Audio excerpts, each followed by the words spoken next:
What's up YouTube? Today I want to talk to you about the nutritional information on certain foods that you pick up in the supermarket and how they can be misleading, unhelpful, maybe a bit overestimated or underestimated in some cases. This comes to like different sources of protein, carbs and fats, and it's just things to bear in mind when you're planning your macros for the day or for the week, and how these these differences can really affect your nutritional plan and your targets over time. Okay, let's start with salmon. I absolutely adore salmon. I'll usually have it with a teriyaki sauce, but I will typically oven bake my salmon, like a lot of people, in like a foil parcel, or I'll use a steamer and stick it in there.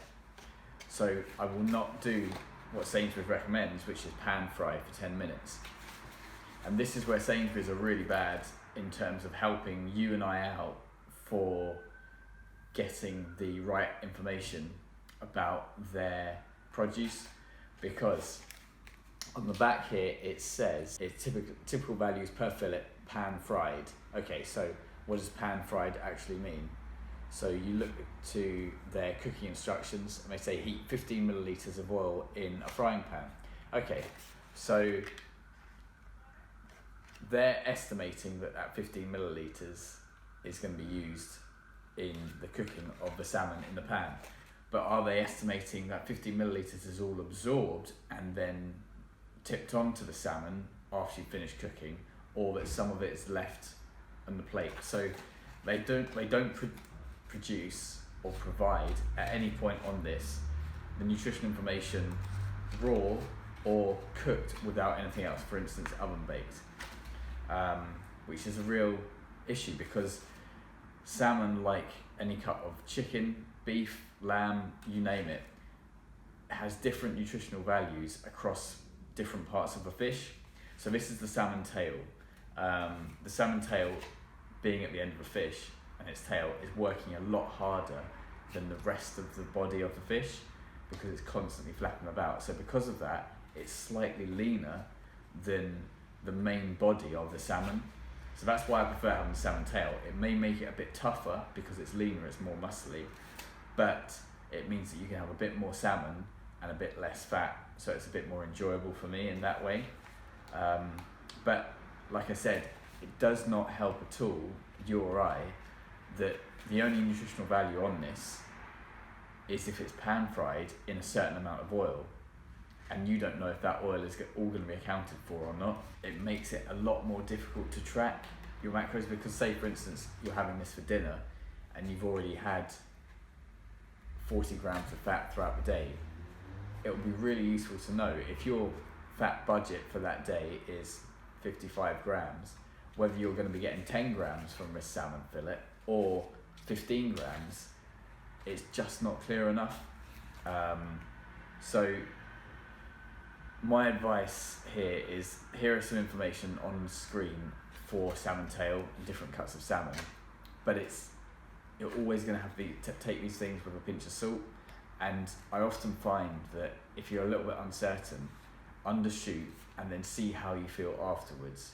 You know, there's that rule that it takes your stomach to tell your brain 20 minutes to know if you're full or not, and then the next day you'll also know, because sometimes I'll have a piece of salmon unsure about exactly how much fat is in it, but then the next day I am ravenous and I've hit my carbs and protein targets bang on, and it may be that this piece of salmon I've wildly overestimated the amount of fat that's in it, so that I'm lacking that, and that's the cause for this random hunger. But I'm a real strong believer in thinking about exactly what you want to have, because it's about hitting those targets, yes, but it's also about what will help you perform better.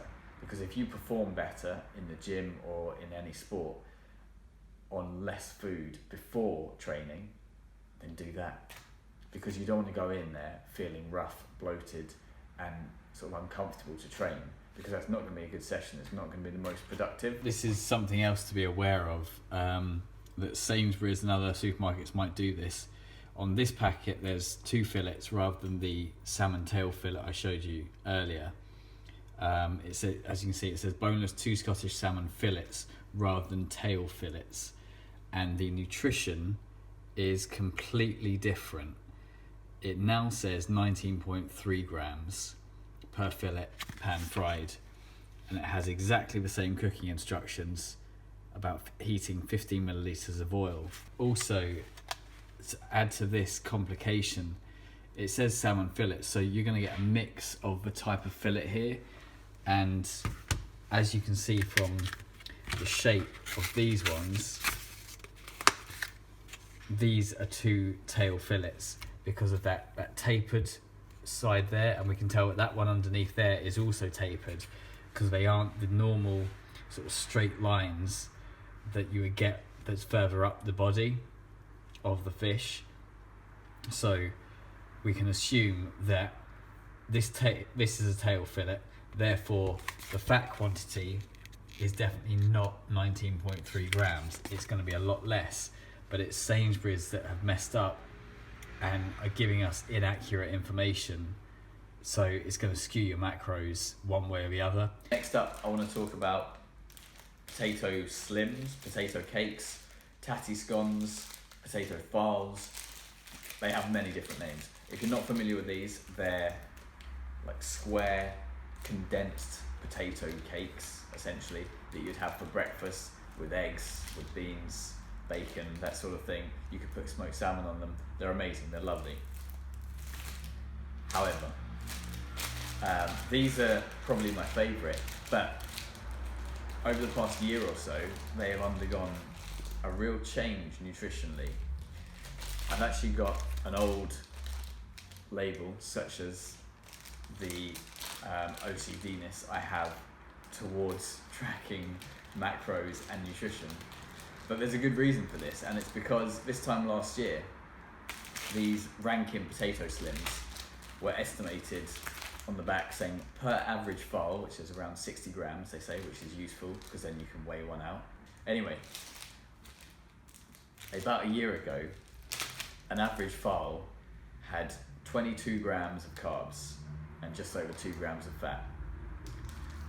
Then midway through last year, it suddenly changed. Exactly the same recipe, exactly the same packaging, but calorie content was down and carbohydrate had dropped drastically to 14.6 grams. Ingredients exactly the same. So because I'm a loser, I took offense to this and contacted Rankin and sent them an email saying, why has this changed? The recipe looks exactly the same. Are you really sure that this is correct?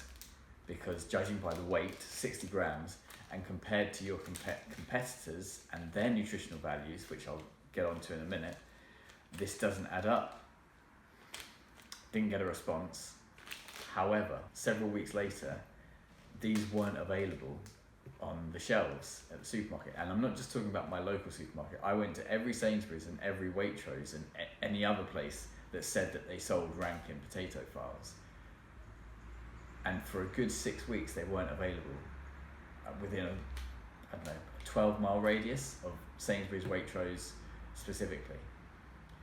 Then they came back on later, say, I think it was around late July, August, and the nutritional value was back up to 22 grams. So, hey, I'm not saying I called them out, but that's what happened. And now we're back down to 14.6 grams of carbohydrates.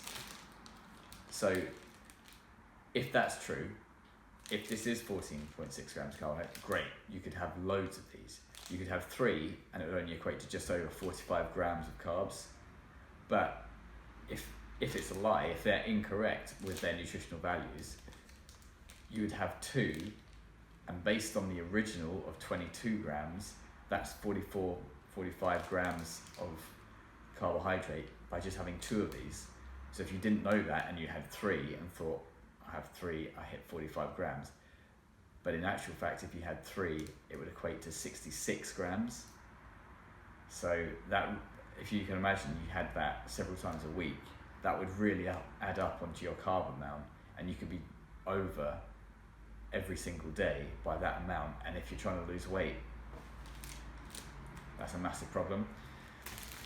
The reason why this is so skeptical, why I don't believe that this is 14.6 grams, is because Tesco potato cakes say that one potato cake, which is 45 grams, so it weighs a lot less than this 60 grams, comes in at 16.7 grams of carbs.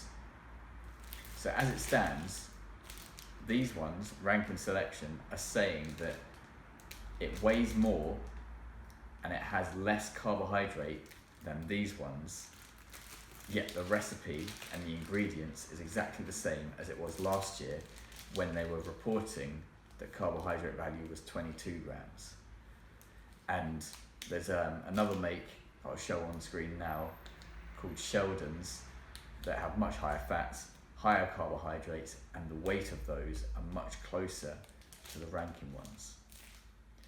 So I'm not here to call them out or to get them in a lawsuit or anything like that. That's not what I want to do. I want to help you and help me as well when I'm macro counting, to get things right, to get these accurate, because it's such a ball ache when you're having to look at these things in detail, and then these manufacturers throw you a curveball and start changing things when you're not really certain about these things that we really want to know.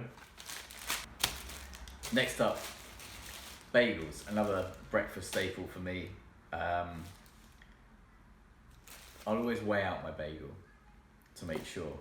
And the reason I do that is because I know they can be really over or under the 90 grams per bagel that on average it comes out as. And this is important when you start having carbohydrate dense foods. If I weigh one of these out and it comes to 100 grams rather than the 90 grams per bagel, obviously you've got that information here, but anyone who didn't weigh it out and check what it is, they'd assume and add up that they were getting 43 grams of carbs rather than essentially 48 grams of carbs if it were 100 grams of bagel. And that really adds up. Okay, so that's an extra 5 grams of carbs. If you have one of these every day, that's 5 times 7, that's 35, an extra 35 grams per week, which is getting close to a whole bagel per week if they're all over. And likewise, if they're under, you're going to be under fueling yourself by that much as well. And it really begins to add up when you start thinking about that. That's like 5 grams difference every single day. If that inaccuracy plays out as it probably would do across the 3 or 4 meals that you're having, or however many meals you're having every day, then you can see how easy it is to go from thinking you're like 90 to 100% accurate to being well off, and then really affecting the nutrition that you're putting into your body to try and get the results that you want in the gym. Don't weigh out every single bit of your food every single day, because I've been there, I've done that. It's useful up until a point, but then if you start taking your scales on holiday with you, which I have been guilty of since 2014, 2015, then you know you're taking it a bit too extremely. However, if you really want to lose weight, if you really want to build muscle, you need a grounding in what to expect and what foods values really are. And yes, they will always differentiate whether you're cooking at home or going out. But if you try and aim for that 70 to 80% accuracy, you know that you're doing things right. And every now and again, it might be worth checking in and weighing something here, weighing something there, and then from then on put the scales away and just eyeball things. Like it's really easy to eyeball 100 grams of chicken to get yourself 25 to 30 grams of protein, depending on the quality of the chicken. The same applies with a handful or 2 handfuls of pasta, because dried weight, it comes in at 74 grams. That's another issue I have with Sainsbury's, because they only give their nutritional values for pasta and for rice once it's cooked, and that's just a hassle. That's such a hassle. So a cheat sheet for pasta, 100 grams is around 74 grams of carbs for pasta. For rice, 100 grams dry before you've cooked it is around 77 grams of carbs. Okay, use the scales to begin with. Get an idea about these weights, quantities, how much that looks like, and then go from there. Because nobody wants someone as anal and boring as someone like me who has taken their scales with them on overnight trips as well as 2-week holidays. So yeah, that's my advice today. I really hope that me talking about these different nutritional values and different weights and how the manufacturers and the supermarkets aren't working to get things absolutely perfectly precise for you and I, and that has helped in some way. Yeah, thanks for watching, thanks for listening to my voice, if indeed you've made it this far, and I will put some more content out soon that is there to help you and I get to our fitness and nutritional goals.